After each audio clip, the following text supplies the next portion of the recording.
Ya, Indonesia saat ini sedang mengalami fenomena iklim yang mengakibatkan penurunan curah hujan, yaitu El Nino. Badan Meteorologi, Klimatologi, dan Geofisika atau BMKG memprediksi puncak El Nino terjadi pada bulan Agustus hingga September 2023. Dan dampaknya saat musim kemarau, seperti sekarang, wilayah Indonesia menjadi semakin kering, curah hujan dan tutupan awan juga berkurang, serta suhu yang kian panas. Sektor pertanian, terutama tanaman pangan, sangat terdampak fenomena El Nino. Minimnya hujan dapat berimbas pada gagal panen, serta minimnya pasokan air bagi masyarakat. Lantas kapan El Nino di Indonesia berakhir? Untuk membahasnya sudah terhubung bersama saya, ini melalui via Zoom, ada Bapak Afahri Rajab, selaku Kepala Pusat Informasi Perubahan Iklim BMKG. Selamat malam Bang Fahri. Ya, selamat malam. Ya, terima kasih sudah bergabung bersama kami di Newsroom, Bang. Ya. Oke, baik. Bang, kita berbicara mengenai El Nino saat ini, Bang, yang saat ini masih berlangsung begitu ya. Kalau kita boleh tahu dan bisa diinformasikan begitu, sebenarnya puncak El Nino ini kapan? Apakah ini sedang berlangsung? Iya, memang seperti pernah kami sampaikan sebelumnya, dari ketika kita mulai memasuki awal musim kemarau, tahun ini musim kemarau kita akan lebih kering dibanding 3 tahun terakhir karena tahun ini berbarengan dengan aktifnya fenomena El Nino ya, yaitu peningkatan suhu muka laut di Samudra Pasifik Tengah dan Timur sana yang menyebabkan makin berkurangnya curah hujan di wilayah Indonesia. Nah, saat ini El Nino masih terjadi, masih terdeteksi, masih aktif ya, dengan indeks yang menunjukkan juga masih aktif. Puncaknya adalah ditandai dengan berkorelasi dengan puncak musim kemarau gitu ya. Nah, jadi di bulan Agustus dan September ini merupakan puncak musim kemarau di sebagian besar wilayah Indonesia. Jadi puncak kurangnya curah hujan itu memang terjadi di bulan Agustus dan September ini. Sementara El Nino-nya sendiri masih akan terus berlangsung sampai dengan akhir tahun, bahkan sampai awal 2024 nanti ya. Namun di bulan-bulan November kan kita sudah mulai masuk musim penghujan ya. Nah, diharapkan dampaknya sudah semakin berkurang.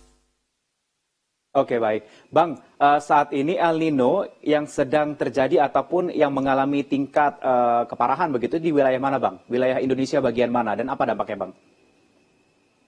Ya, dampak dari El Nino yaitu makin berkurangnya curah hujan ya.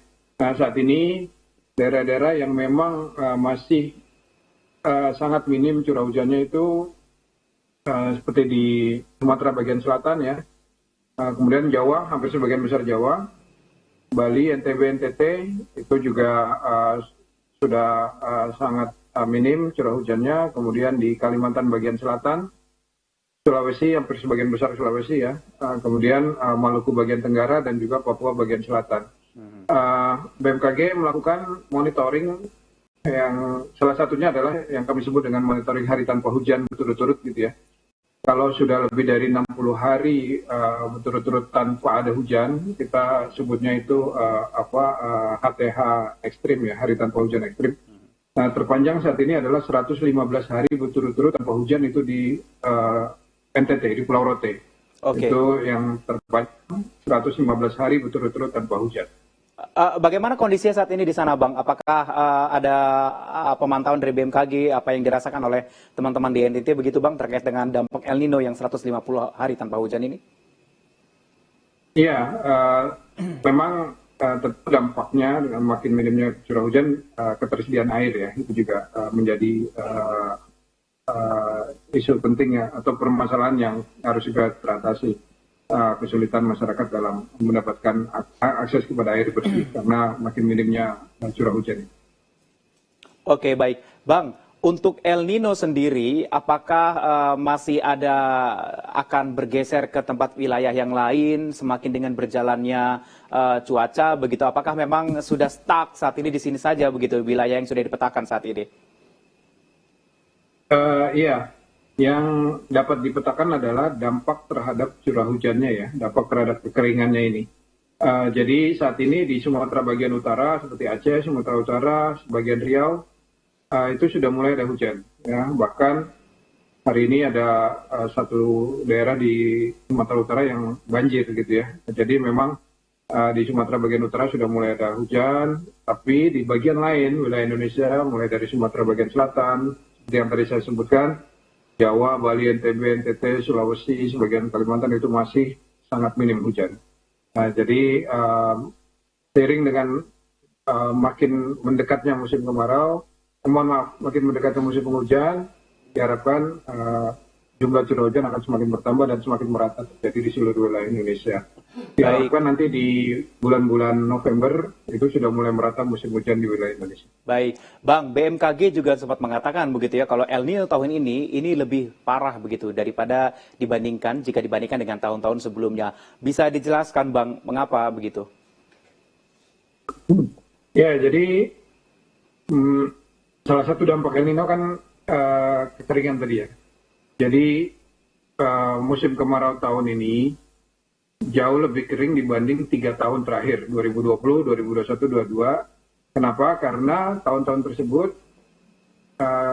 iklim di Indonesia dipengaruhi oleh La Nina, kebalikannya El Nino, ya, yaitu banyaknya curah hujan. Ya. Jadi walaupun musim kemarau, tapi masih tetap ada hujan. Itu yang terjadi 3 tahun terakhir.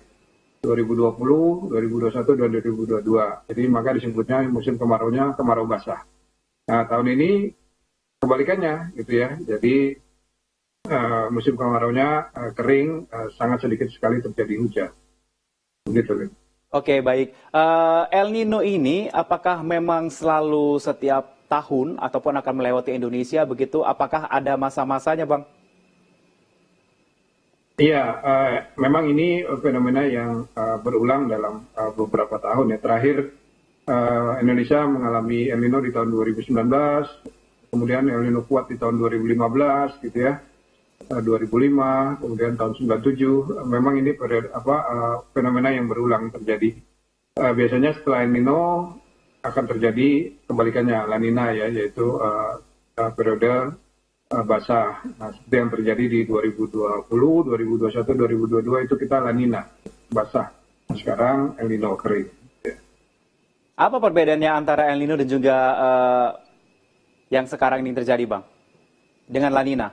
Sekarang El Nino ya. Sekarang sedang terjadi fenomena El Nino. Tapi 3 tahun terakhir, 2020, 2021, 2022 itu periode La Nina namanya. Nah itu kalau La Nina lebih banyak air, lebih banyak hujan, tapi kalau El Nino sedikit hujan. Oke, baik.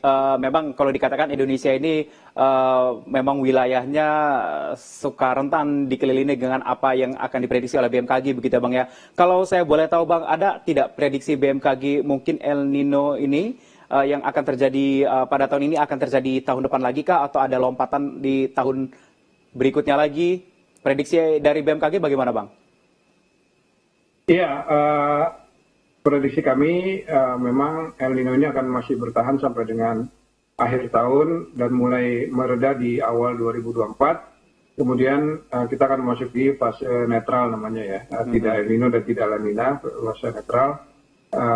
Dan di tahun depan kondisinya kemungkinan adalah netral, bukan El Nino ataupun La Nina. Oke,